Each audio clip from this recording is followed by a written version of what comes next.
क्या देश का मुसलमान संघ के मोहन भागवत के एक बयान पर इतना भरोसा कर सकता है कि आप उसको समझाने जाएंगे वो समझ जाएगा? ये प्रैक्टिकली मोहन भागवत क्यों नहीं करते? मोहन भागवत ट्वीट क्यों नहीं करते कि हम जुनैद की हत्या की निंदा करते हैं, हम अखलाक की हत्या करते हैं, हम गिरिराज किशोर के बयान की निंदा करते हैं? ये मोहन भागवत जब तक नहीं करेंगे तब तक संघ पे भरोसा आप जैसा बुद्धिजीवी कैसे कर सकता है? मेरा आपसे काउंटर सवाल ये है कि और कोई रास्ता आपके पास है? मैं नहीं समझता कि आप मुझे कोई दूसरा रास्ता बता रहे हैं। आप उदारवादी हैं, आपने पूरा देश देखा है, नौकरी में बहुत पीक पे रहे हैं, ऐसी बड़ी बड़ी संस्थाओं में रहे हैं। कभी वो दहशत महसूस करी है आपने अलीगढ़ में, संभल में और रामपुर में जो सामान्य मुसलमान हैं वो और मैं अकेला एक राज्य की बात नहीं कर रहा, राजस्थान में भी वो है, महाराष्ट्र में भी वो है, पूरे देश से ऐसी खबरें आ रही हैं कि कोई व्यक्ति दाढ़ी वाला है, उसकी दाढ़ी नोच ली जाती है, कोई छोटा पजामा ऊंचा पजामा पहना है तो उसको इंगित किया जाता है। इस देश की 25 करोड़ आबादी के अंदर ये खौफ, उनकी आंखों में डर, कभी आपने देश से कभी देखा है पहले? इस नौकरशाही जो सबसे ताकतवर नौकरशाही मानी थी वो पतन के स्वरूप तक आ कैसे गई? कौन जिम्मेदार है? खुद ब्यूरोक्रेट, पॉलिटिकल लोग, लालच, पैसा, क्या चीज है जो पूरी ब्यूरोक्रेसी का ये पतन है? क्या आपको लगता है कि मोदी सरकार या खुद मोदी जी संघ से अलग हैं, संघ की बात नहीं मानेंगे? वो ये कहा जाता है बीजेपी संघ से ही गवर्न होती है, जो नागपुर का संदेशा आता है वो सरकार करती है। तो कभी अगर आपने ये प्रेशर दिया होता आप 5 लोगों ने कि हम मुसलमान चाहते हैं कि आप मोदी जी से कहिए कि सिर्फ बात नहीं होगी, गिरिराज किशोर के बयान का निंदा हो। ये जिस रास्ते पे मुल्क जा रहा है तो ये वही तो काम है आईएसआई का कि हिंदू मुसलमान के बीच दूरी पैदा करो। और इस बीच में अगर कुछ मुस्लिम अगर एक जिहाद वाले रास्ते पे निकल पड़े, अब ईश्वरी कृपा है, अल्लाह का करम है कि कोई मुस्लिम इस तरह निकलता नहीं हमारे मुल्क में, प्यार करते हैं, लेकिन ये जो डर है, ये प्रेशर है, ये जुनैद है, ये अखलाक है, ये समाज को किस सीमा तक ले जा सकता है? बात दलितों से शुरू हुई, बात मुसलमानों तक आई, बात ईसाइयों तक आई और अब बात सिखों तक आ गई। क्या सोच क्या है ये देश को किधर ले जाने की सोच है? राजनीति यही है, 80 बनाम 20 कर दो, सत्ता हासिल कर लो। सत्ते में रहना बहुत मुश्किल है, सत्ता हासिल करना ऑलमोस्ट इम्पॉसिबल है। नजीब साहब, इस मुल्क में कभी अखलाक हो जाता है, अभी 1 महीने पहले जुनैद हो जाता है, गिरिराज सिंह जैसे मंत्री जहरीले बयान देते हैं, निरी साध्वी ऐसी हैं जो समाज में आग लगाने वाले बयान देते हैं। देश का दुर्भाग्य है कि अंबानी जैसे चैनल दिन भर हिंदू मुसलमान करते हैं, संघ खामोश रहता है। एक बयान आ जाता है कि हम भारत में मुसलमानों का भी सम्मान करते हैं। क्या देश का मुसलमान संघ के मोहन भागवत के एक बयान पर इतना भरोसा कर सकता है कि आप उसको समझाने जाएंगे वो समझ जाएगा? ये प्रैक्टिकली मोहन भागवत क्यों नहीं करते? मोहन भागवत ट्वीट क्यों नहीं करते कि हम जुनैद की हत्या की निंदा करते हैं, हम अखलाक की हत्या करते हैं, हम गिरिराज किशोर के बयान की निंदा करते हैं? ये मोहन भागवत जब तक नहीं करेंगे तब तक संघ पे भरोसा आप जैसा बुद्धिजीवी कैसे कर सकता है?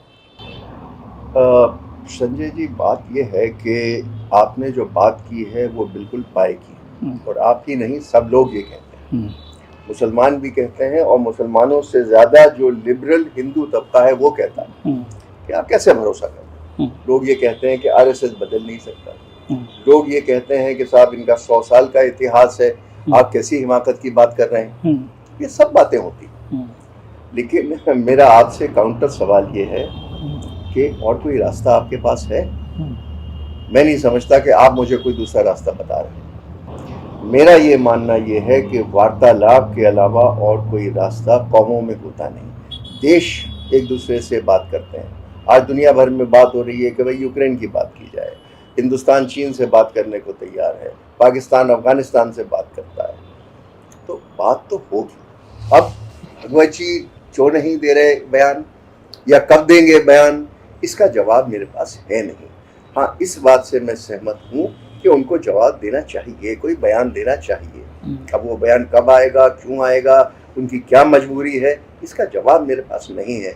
लेकिन मेरी कोशिश में कमी नहीं रहेगी, आप चाहे कुछ भी कहें, क्योंकि मुझे आपने कोई और ऑल्टरनेटिव बताया नहीं है अभी तक। नजीब साहब, आप उदारवादी हैं, आपने पूरा देश देखा है, नौकरी में बहुत पीक पे रहे हैं, ऐसी बड़ी बड़ी संस्थाओं में रहे हैं। कभी वो दहशत महसूस करी है आपने अलीगढ़ में, संभल में और रामपुर में जो सामान्य मुसलमान हैं और मैं अकेला एक राज्य की बात नहीं कर रहा, राजस्थान में भी वो है, महाराष्ट्र में भी वो है, पूरे देश से ऐसी खबरें आ रही हैं कि कोई व्यक्ति दाढ़ी वाला है, उसकी दाढ़ी नोच ली जाती है, कोई छोटा पजामा ऊंचा पजामा पहना है तो उसको इंगित किया जाता है।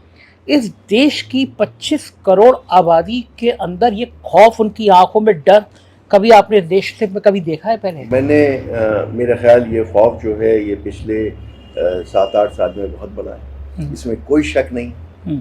और ये फिर भागवत साहब की जिम्मेदारी नहीं है, ये जो वर्तमान सरकार है उनकी जिम्मेदारी है कि ये ऐसे कदम उठाएं और वो विश्वास पैदा करें माइनॉरिटीज़ में कि ये जो घटनाएं हैं ये गलत है। अगर सरकार, देखिए एक बात आप माने, सरकार एडमिनिस्ट्रेशन चलाता है और एडमिनिस्ट्रेशन पॉलिटिशियन का इशारा देखने लगा है। ठीक बात है। हमारे ज़माने में जब हम कलेक्टर थे और हमारे दोस्त एसपी थे तो हम इशारा नहीं देखा करते थे। अगर कोई सांप्रदायिक घटना हो, अगर कोई कास्ट इशू हो तो कलेक्टर अपने विवेक से काम करता था और सरकार के लिखित आदेश थे कि कम्युनल राइट्स में पहले आप गोली चलाएंगे, बाद में बात करेंगे। ये बातचीत, चाय पी लो, आ जाओ, ऑफिस कमेटी बना दो, वगैरह वगैरह, एक दूसरे के घर चले, ये सब बात की बातें। पहले आप लॉ एंड ऑर्डर को कंट्रोल करिए और कोई कलेक्टर अगर 24 घंटे में लॉ एंड ऑर्डर को, कम्युनल राइट को कंट्रोल नहीं कर सकता, उसको निकाल देना चाहिए। ये मान्यता थी, अब वो मान्यता नहीं है। अब आपका एडमिनिस्ट्रेशन इशारा देख रहा है, तो ये प्रशासन की भी कमी है और ये सरकार की भी कमी। अच्छा, एक आईएएस के नाते मैं आपसे पूछ रहा हूँ, इस नौकरशाही जो सबसे ताकतवर नौकरशाही मानी थी, वो पतन के स्वरूप तक आ कैसे गई? कौन जिम्मेदार है? खुद ब्यूरोक्रेट, पॉलिटिकल लोग, लालच, पैसा, क्या चीज है जो पूरी ब्यूरोक्रेसी का ये पतन हो गया? आपने सब चीजें सही कह दी, क्योंकि जिसको सरदार पटेल ने स्टील फ्रेम कहा था वो रीढ़ की हड्डी खत्म हो चुकी है। रुपए पैसे की लालच, ओहदे की लालच, प्रेस्टीज की लालच, और सबसे बड़ी बात कि आप जब रिटायर हों उसके बाद किसी ओहदे की लालच। वो आप न सिर्फ आईएएस में देखते हैं, वो आप जजों में भी देख रहे हैं। हाँ, हो ही रहा है। तो कोई तबका नहीं बचा हिंदुस्तान में जो इस ललक के पीछे नहीं जा रहा है, और इसकी सबसे बड़ी जिम्मेदारी समाज पे है। हमको ये समझना होगा कि सिर्फ दौलत या शोहरत ही जिंदगी का अल्टीमेट एम नहीं होता है। जिंदगी में और बहुत सी चीजें हैं। ये सिर्फ मैं आपको क्या बताऊं, ये तो एक मटेरियलिस्टिक दुनिया हो गई है जो और चीजें सोचती नहीं है। और ये शर्म की बात है कि जो मुल्क नानक का और गांधी का और गौतम बुद्ध का है और महावीर का है, वहाँ ये किस किस्म की बातें होती हैं। हम अपना पूरा सूफी मूवमेंट भूल गए, हम पूरा अपना भक्ति मूवमेंट भूल गए, अब सिर्फ राजनीति में लगे हुए हैं और पावर में आने के लिए लगे हुए हैं। और पावर में आना हिंदुस्तान में, संजय जी, इतना एक्सपेंसिव है और इतना फिजिकली कठिन है कि आप पावर लूज करना अफोर्ड नहीं कर सकते। ये ब्यूरोक्रेट उसका फायदा उठा रहा है या राजनेता ब्यूरोक्रेट का फायदा उठा रहा है। ये आपका मुख्तसर सा जवाब। बिल्कुल। नजीब साहब, मैं बाबत से लौट के आता हूँ। आपने मोहन भागवत जी से ये नहीं कहा कि इसका एक ही इलाज है कि प्रधानमंत्री जी गिरिराज जी को टाइट कर दें, या जो आप कह रहे हैं कि ताकत तो एडमिनिस्ट्रेशन या गवर्नमेंट में होती है। क्या आपको लगता है कि मोदी सरकार या खुद मोदी जी संघ से अलग हैं, संघ की बात नहीं मानेंगे? वो ये कहा जाता है बीजेपी संघ से ही गवर्न होती है, जो नागपुर का संदेशा आता है वो सरकार करती है। तो कभी अगर आपने ये प्रेशर दिया होता आप 5 लोगों ने कि हम मुसलमान चाहते हैं कि आप मोदी जी से कहिए कि सिर्फ बात नहीं होगी, गिरिराज किशोर के बयान का निंदा होगी? हमने भागवत साहब से तो उनकी बात की थी और हमने ये सोचा था कि हम प्राइम मिनिस्टर से भी मिलेंगे। वो अनफॉर्चुनेटली किसी कारणों से पहले ये इलेक्शन में बिजी रहे। पहले गुजरात का इलेक्शन हो गया, फिर हिमाचल का इलेक्शन हो गया, अब नॉर्थ ईस्ट में इलेक्शन हो रहा है।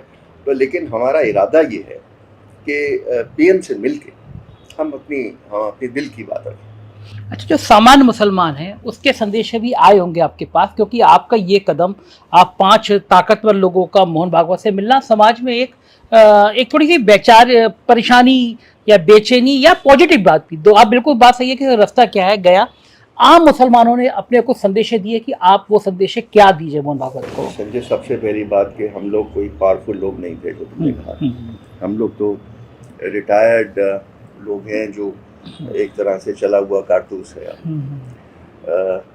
लेकिन हाँ, हमें बहुत मैसेजेस आए हैं, हमें ईमेल्स आए हैं, हमें टेलीफोन्स आए हैं, व्हाट्सएप्स आए हैं, और 95% लोगों ने इसकी हिमायत की है। 95% लोग। विरोध करने में मुसलमान कम है, लिबरल हिंदू ज़्यादा हैं, जो इस बातचीत को रोकना चाहते हैं। जो नहीं, रोकना नहीं चाहते। वो ये कहते हैं कि आप कॉम्प्रोमाइज़ कर रहे हैं, आप इनको लेजिटिमाइज कर रहे हैं, इससे कोई फ़ायदा नहीं होगा, ये इनको और ताकत बढ़ेगी, ये हिंदू समाज को रिप्रेजेंट नहीं करते हैं। हमारा ये कहना है कि एक पावरफुल वर्ग है जो एक काफ़ी बड़े समाज को रिप्रेजेंट करता है, नंबर 1। और नंबर 2, हमें वार्तालाप में कोई नुकसान नहीं दिखता। हम किसी को लेजिटिमाइज नहीं कर रहे। संघ को लेजिटिमाइज नजीब जंग क्या करेंगे भाई, वो तो सरकार चलाते हैं। तो इसलिए ये लेजिटिमेसी की बात नहीं है, ये बात है कि एक दरवाज़ा या एक खिड़की हम खोल सकें कि अगर हमारी बातचीत से 2% 4% लोग भी कन्वर्ट हो जाएं। जैसे हमने आपको बताया कि मुसलमान समाज के जितने उलमा हैं वो हमारी बात से सहमत हैं। कोई बात की तो वजह होगी ना, क्योंकि कोई ऑल्टरनेटिव है नहीं। आप बात मत करिए, मैं यहाँ उठ के बैठ गया, जुनैद की लिंचिंग तो नहीं रुक जाएगी ना, दंगा तो नहीं रुक जाएगा ना, आपका प्रशासन तो नहीं रुक जाएगा ना। लेकिन हो सकता है कि मेरी बातचीत से, प्रधानमंत्री की बातचीत से कोई इशारा हो, कोई एडमिनिस्ट्रेशन की बात जाए कि भाई we have to be now a little more careful, we will follow the law and order etcetera etcetera. Najeeb साहब, मैं एक बात नहीं समझ पाता। मैंने पाकिस्तान की आईएससी को बहुत बड़ा समझने की कोशिश करी। उसका मकसद होता है कि भारत में हिंदू मुसलमान के बीच में तनाव पैदा करो, तब उनके मकसद हल होंगे। ये जिस रास्ते पे मुल्क जा रहा है, तो ये वही तो काम है आईएससी का कि हिंदू मुसलमान के बीच दूरी पैदा करो। और इस बीच में अगर कुछ मुस्लिम अगर एक जिहाद वाले रास्ते पे निकल पड़े, अब ईश्वरी कृपा है, अल्लाह का करम है कि कोई मुस्लिम इस तरह निकलता नहीं हमारे मुल्क में, प्यार करते हैं। लेकिन ये जो डर है, ये प्रेशर है, ये जुनैद है, ये अखलाक है, ये समाज को किस सीमा तक ले जा सकता है? जब doctor Manmohan Singh prime minister थे तो उन्होंने पार्लियामेंट में ये बात उठाई थी कि हमको बहुत जागरूक रहना है कि अगर छोटा सा भी तबका बागी हो जाएगा तो हम नहीं संभाल पाएंगे। 2 चीज़ें हैं, एक तो इस तबके का बागी होके आपको परेशान करना है, तो पाकिस्तान में बैठा है, उनको पैसा देने के लिए, आम देने के लिए वगैरह वगैरह। दूसरा, इस तबके का या मुसलमान समाज का और क्रिश्चियन समाज का और सिख समुदाय का ये लाजिम, ये बिल्कुल ज़रूरी है कि वो हिंदुस्तान की तरक्की में आपके साथ साथ चलें। हमारी तरक्की नहीं हो सकती अगर हम साथ नहीं चलेंगे। 20% को हम छोड़ के नहीं जा सकते आगे। ये चीज़ हमें समझानी, यही बातचीत हम कर रहे हैं। नजीब साहब, पंजाब में जो हो रहा है, जो आपने बात की, मुस्लिम, क्रिश्चियनिटी और अब सिख, AK-47 के संग दर्जनों AK-47 के संग थाने से लोग छुड़ा ले जा रहे हैं। एक ट्रोल आर्मी, जब किसानों का मूवमेंट था, सिखों को भी खालिस्तानी कह रही है। ये बात दलितों से शुरू हुई, बात मुसलमानों तक आई, बात ईसाइयों तक आई, और अब बात सिखों तक आ गई। क्या सोच क्या है ये देश को किधर ले जाने की सोच है? ये बहुत गंभीरता से हम सबको सोचना पड़ेगा और ये सोच बदलनी पड़ेगी। ये मुट्ठी को बंद रहना पड़ेगा, इसको खोलिए मत। मैं बार बार ये अपील करता हूँ और सब लोगों से अपील करता हूँ। देखिए, एक चीज़ हम लोग समझ जाएं, वो आप देखिए, मेरे पास ग्रंथ साहब रखी है, 5 वॉल्यूम में ग्रंथ साहब रखी है। ये हमारा कल्चर है, ये हमारा, जिसको हम सिंक्रेटिक कल्चर कहते हैं, कि हम लोग हमेशा एक दूसरे के साथ पले बड़े हैं। मैं आपको एक बड़ा इंटरेस्टिंग किस्सा सुना रहा हूँ। इस घर में आप बैठे हैं, ये हमारा पुश्तैनी घर है जो 1942 में बना था, आज़ादी से पहले। 1842 200 साल पहले। 1947 में जब रेफ्यूजी हिंदुस्तान आए तो कुलदीप नैयर साहब, आपने उनका नाम सुना है? हाँ। कुलदीप नैयर साहब की फैमिली यहाँ आई। अच्छा। और वो इस घर में रहे, यहाँ पे रहे। अच्छा। और मेरे फादर मदर, मैं पैदा नहीं हुआ था, उनके 3 बच्चे थे, मेरे 3 भाई और मेरे फादर और मदर। उन्होंने ये घर छोड़ दिया अपने दोस्तों के लिए और कनॉट प्लेस में एक फ्लैट में रहे 1956 तक। और 56 तक कुलदीप नैयर साहब की फैमिली व्यवस्थापित हो चुकी थी, सेटल हो चुके थे, वो लोग चले गए, हम वापस आए।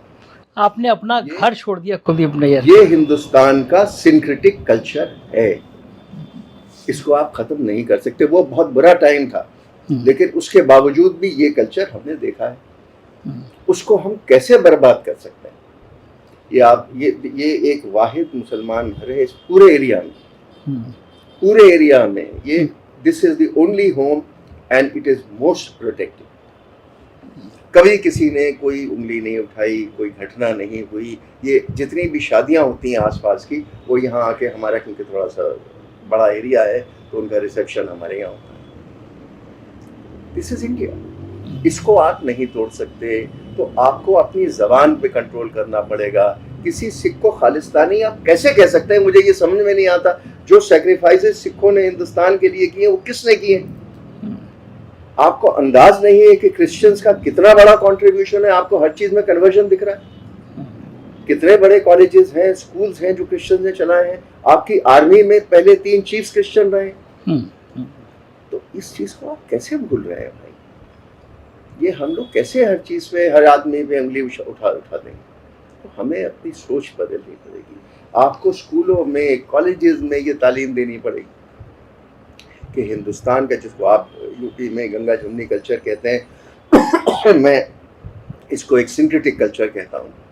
इसको नहीं तो हम लोग, हमारा कल्चर आप तबाह कर देंगे। साउथ इंडिया को अलग कर देंगे, नॉर्थ ईस्ट को अलग कर देंगे। उनके कल्चर को हमें अप्रिशिएट करना पड़ेगा।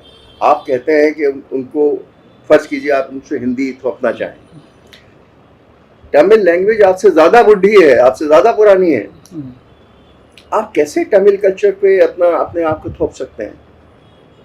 तो इसलिए हमको समझना पड़ेगा कि हमारे रीजन्स जो हैं ये बड़े पावरफुल हैं। इनका अपना कल्चर, बिहार का अपना कल्चर है, आपका अपना। हर 200 मीटर में, हर 200 किलोमीटर में हमारा कल्चर बदल जाता है, खाना बदल जाता है। ठीक बात है, बिल्कुल ठीक। तो ये तो हमें अप्रिशिएट करना पड़ेगा। और सबसे बड़ी बात मैं आज आपसे कहता हूँ कि आपको अपनी समाज से, अपनी कास्ट से, अपने धर्म से बाहर जाके शादियां करनी पड़ेगी। बहुत अच्छी बात। आप धर्म से भी बाहर जाके कह रहे हैं। इसके अलावा कोई रास्ता नहीं हो। आपकी जिसको वो लव जिहाद कह देते हैं। अब आप उसको जो मर्जी कहिए। मेरा ये मानना ये है कि आपकी बेटी जब तक किसी और समाज में शादी ना करे, या उनकी बेटी आपके यहाँ ना आए, तो आप उनको समझ नहीं सकते।